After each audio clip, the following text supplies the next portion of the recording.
Are you ready for some smart, plain talk on politics, Israel, and the law? It's the Andrew Parker Show. Let's roll.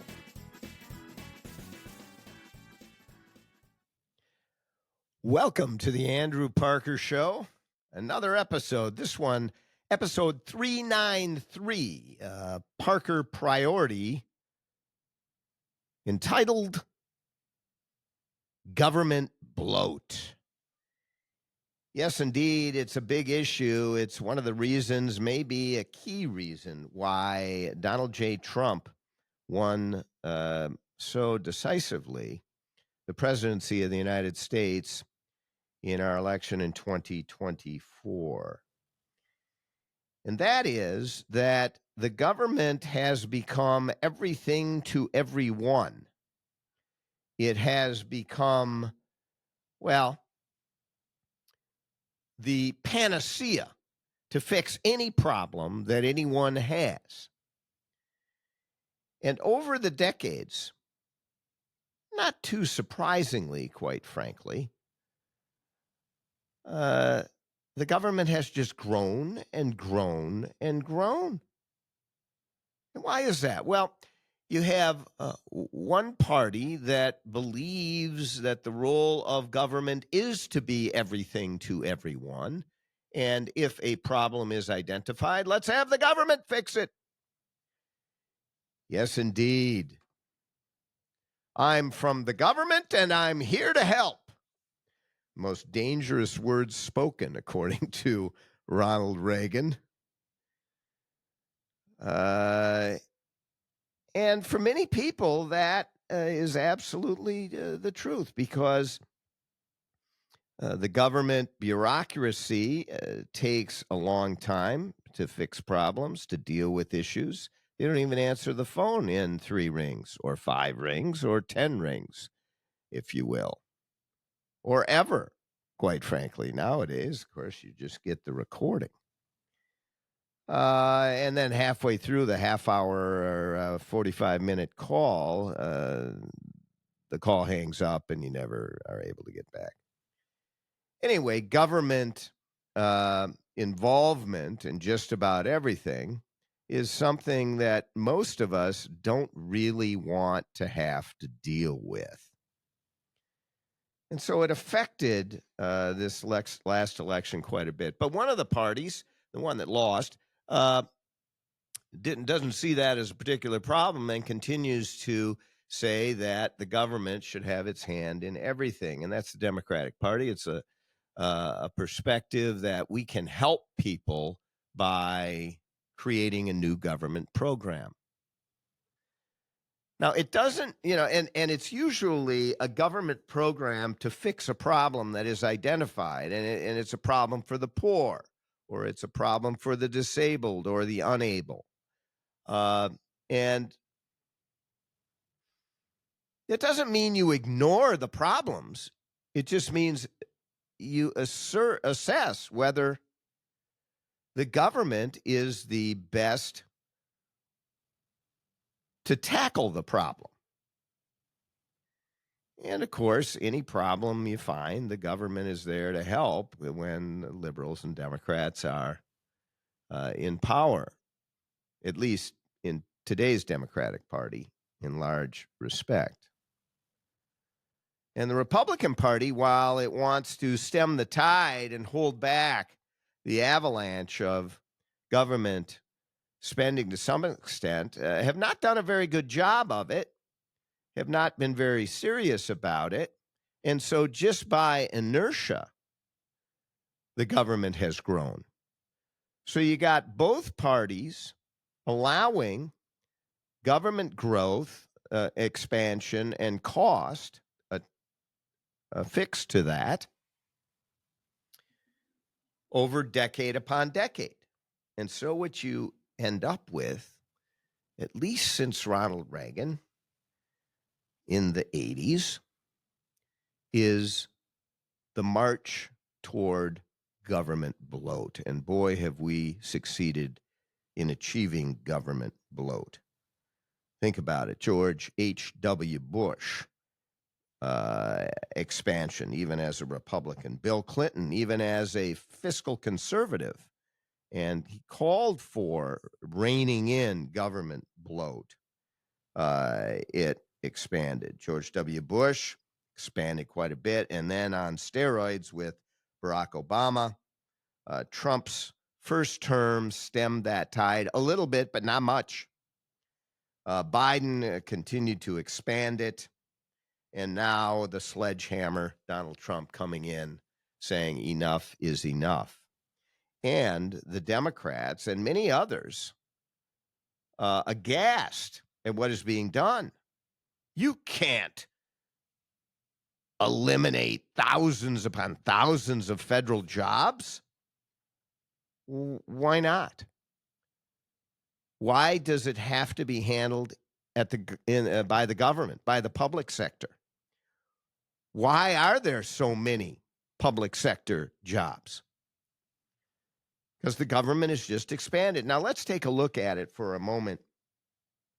You know, what the real role of government is. And I think it can be boiled down to 4 areas of government responsibility. One is safety. Certainly, the government is there to protect.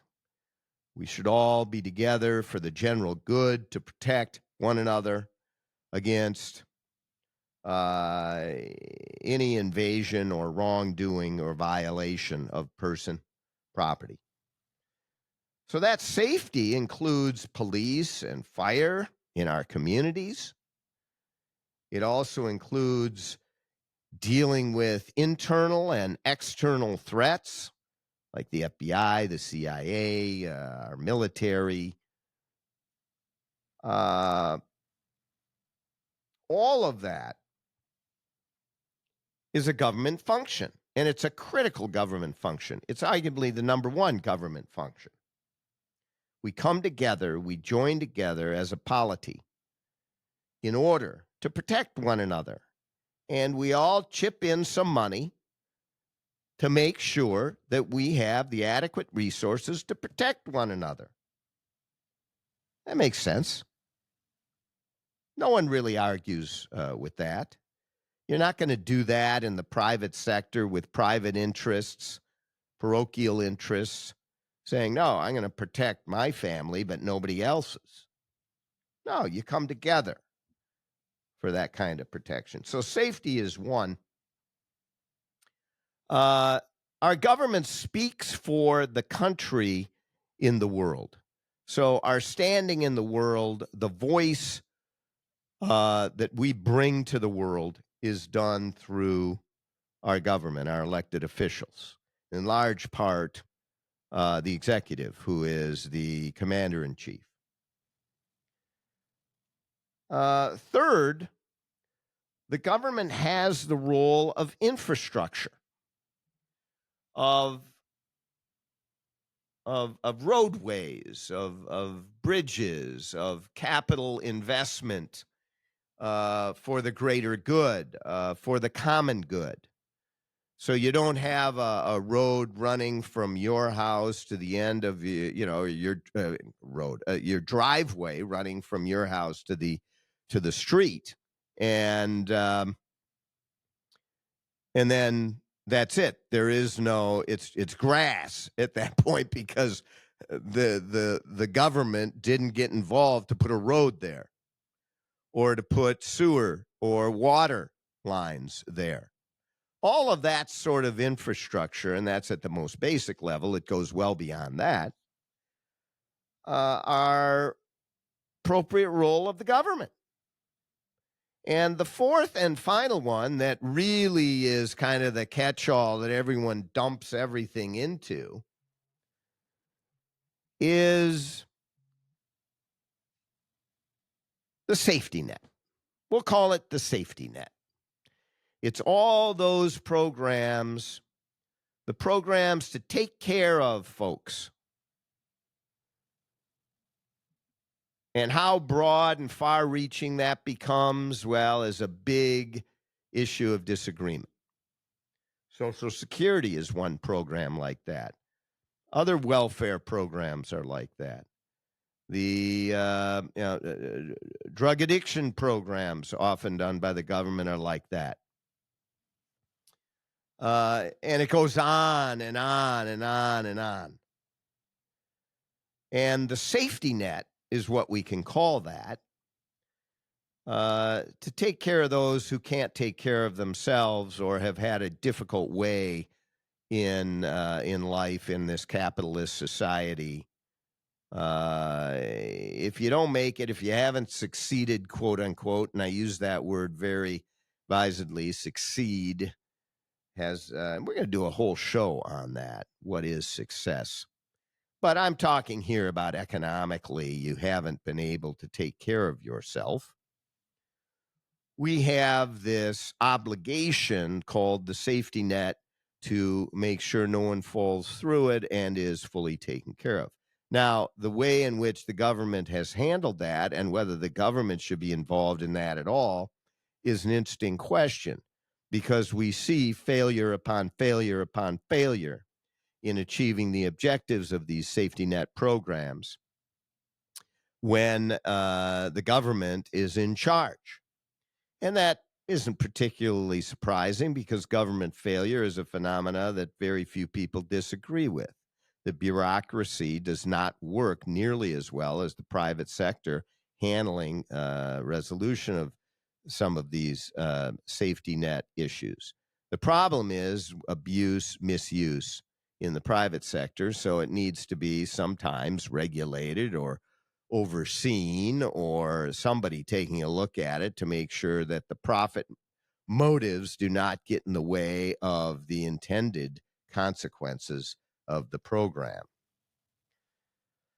With all of those areas, the role of government continues to expand and become bloated. But we ought to be able to identify where the line is drawn. No, that's a great program, a great idea, but it is not one to be taken on by the government. It is not one that taxpayers should have to pay for. One example of that: NPR, National Public Radio, or public television, to the extent that the federal government is paying taxpayer dollars to support messaging on these stations that people do not support, in fact, yet their money is allowing them, or not just allowing them, but their money is required in order to keep these messages going. That becomes pretty controversial. And it's a good example of one of the issues that we face. So every time you start looking at what President Donald J. Trump is doing, the elected president of the United States, who ran on this platform of changing the look of the government, think about it from 30,000 feet as I've just described it. Is it really so crazy? Is it really the first time that anyone has ever done this? Is it really something beyond any sort of attempt that we should be making? No. I would argue we should be looking at, every single year, we should be looking at trimming and cutting to bring the government back to its essential roles and not beyond. Because the private sector, more often than not, it may be with regulation and some oversight, is much more effective, efficient at getting the job done without the unintended consequences that the government causes. You're listening to The Andrew Parker Show. This is episode 393. Thank you for joining us. Go to theandrewparkershow.com and subscribe as we talk politics, Israel, and the law. Each episode, take a gander and pull up the recent episode with Alan Dershowitz. It was fascinating, and we're going to have some great guests coming on the Andrew Parker Show in the next several episodes as well. Don't miss any of them. Again, theandrewparkershow.com. Go there to subscribe. Follow us on your favorite social media platform. Subscribe to our YouTube channel as well. And text us questions, thoughts, ideas. We'll get back to you. We'll read some of your texts on air as well. Number is 952-522-2818. That's 952-522-2818. We're out of here. Take care.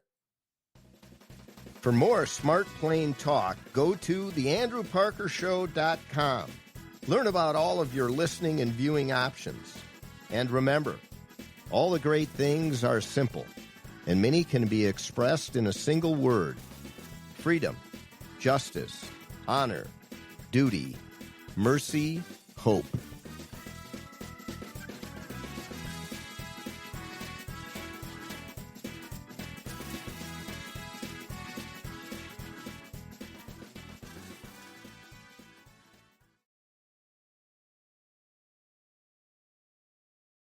This episode of The Andrew Parker Show is sponsored by Parker Daniels Keyboard and True North Private Investments.